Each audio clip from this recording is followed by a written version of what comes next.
It's Hilly and Hart. Those amazing creative octopi, Aaron, huh? Sure. Octopi. Is that the plural of octopuses? I always thought it was octopuses, but It might be. I don't know. I don't know. But no. I never claimed to be an English scholar. They say that they are amazingly intelligent. They're actually building. They have these little homes and communities that they've built out of sand underwater. So there's one spot, particularly in Australia, in this bay, and scientists have been calling it Octlantis.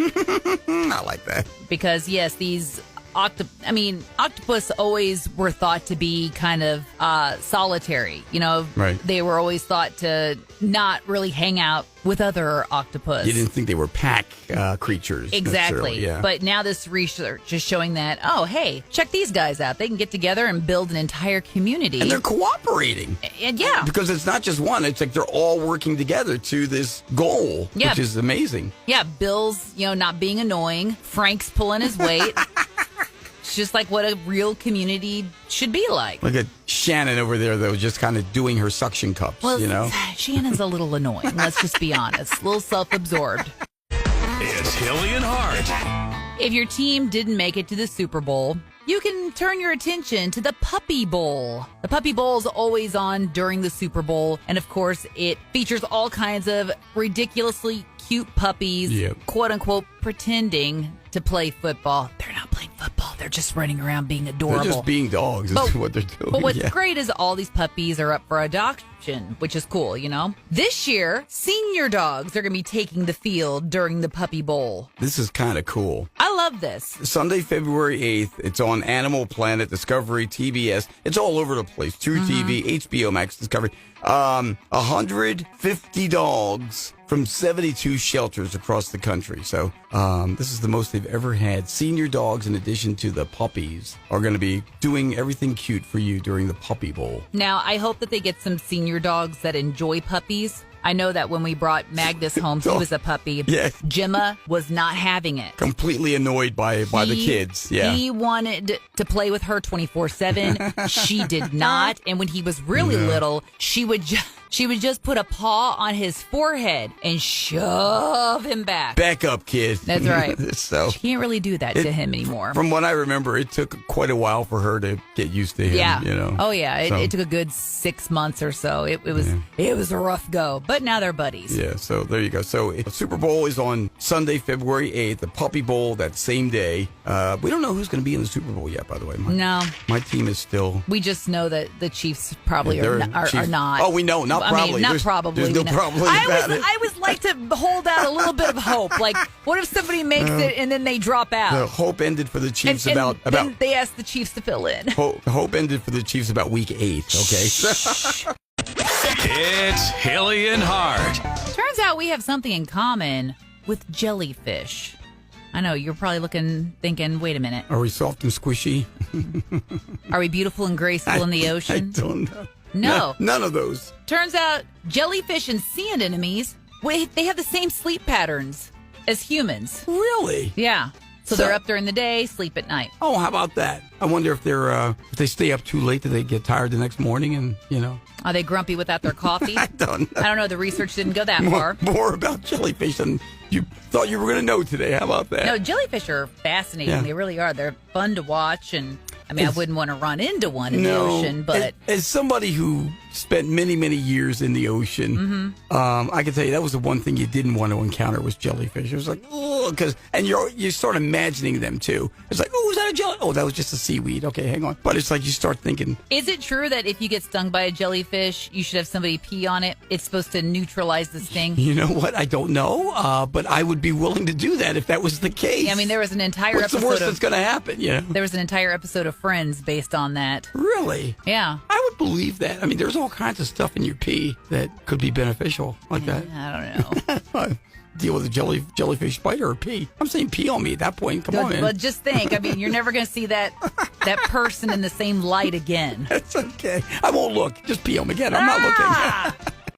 It's Hilly and Hart. How do you sneeze What type of sneezer are you? This is fascinating stuff. And we've got 4 categories, and we'll kind of run them down for you first before we explain what they are. But I can tell you right now, Kevin's a boomer. I am. I do like that. That's, Boomers emit loud, powerful sneezes. They're charismatic, natural leaders, and unconventional thinkers. That's me, yeah. They inspire others and value relationships. They're also spontaneous and get along well with new people in their lives. When I sneeze, and I've said it before, I inherited my father's sneeze. When I sneeze, it's not just, it's like, achoo! That's my sneeze. That's it.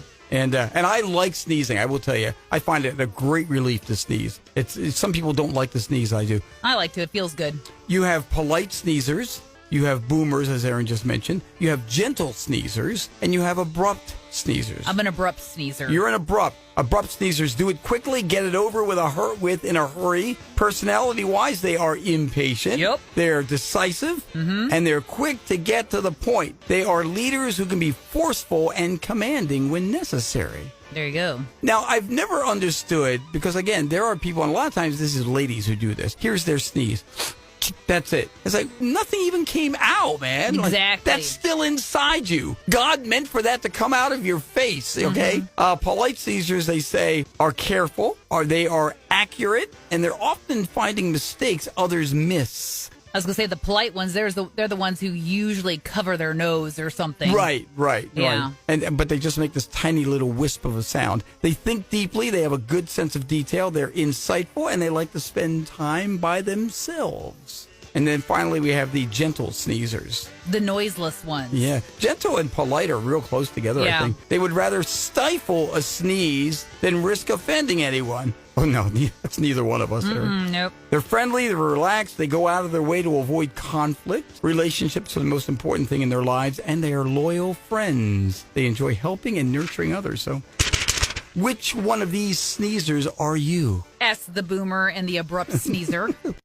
It's Hilly and Hart. You want to talk about a good day fishing? Check this out. A couple in New York were over at the Flushing Meadows Corona Park fishing. They pull up a safe containing $100,000 from that lake. In it was $100 bills wrapped in plastic. Yeah, they were magnet fishing. If you're not familiar with that, that's where it's not just like, you're dropping a lure with a hook on it. Right. It's got a magnet. You're hoping to pull up something maybe valuable. Yeah, right. Yeah, it's something, maybe jewelry, or it could be anything. It's the fishing equivalent of a metal detector. Right, exactly. So that's what they were doing there. And yeah, sure enough, this safe, the money they say was severely damaged. I mean, I don't know how long it had been in there. Yeah, no telling. But they said it was covered in black sludge. Gross. And they say emitted a nauseating odor. Again, it's $100,000. I'll take the odor. I'll take the sludge. Yeah, no kidding. So, believe it or not, this couple, they're pretty honest. They contacted the New York police to report it, and they say they're conducting an investigation. They said the safe was likely stolen, but they couldn't identify the original owner. How would you not identify a safe? Don't you think that there would be some sort of identifying feature to it? I mean, maybe. But... I mean, it was from a bank or something. I don't know. But anyway, there's no evidence linking the cash to an ongoing crime. They told the people, hey, guess what? You're allowed to keep your money.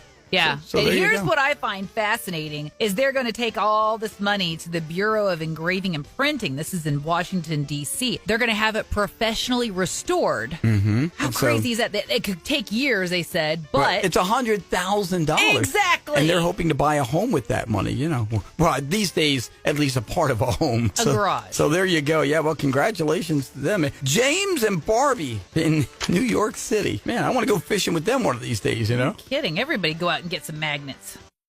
It's Hilly and Hart. Travis Kelce, will he or won't he? That seems to be the big question. Is he going to return he's got one more year in his contract with the Chiefs. Right. That seems to be the big factor here, whether or not, it's funny because he said himself, I hate going out like this because, they had such an awful season after 3 straight appearances in the Super Bowl. Mm-hmm. And now comes word that Netflix has snagged him. Well, they're in talks. Yeah, okay. I shouldn't put the horse before the cart there. Yeah, right? they're discussing it.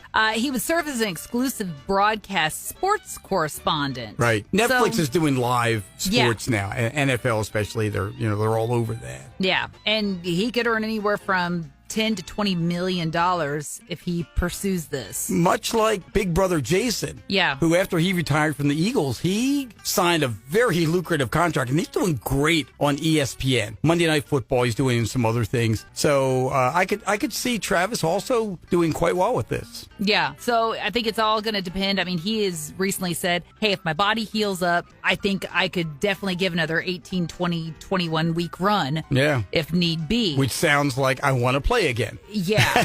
So. Yeah, he's a very competitive person. Right. I would be shocked if he just decided to call it quits. Yeah, I'm 50-50 on it, but I'm probably more like 60-40 that he's going to play again. A big part of that is he doesn't want the last thing that he did to be this awful 2025 season that the Chiefs had. So I think he wants to go one more run at it at least. So sure. We'll see. And of course there's rumors that he and Taylor Swift will be getting hitched in the summer. Right. It could be potentially a big year for Travis Kelce. Either way he goes. Yeah. Stay tuned. We'll tell you about it.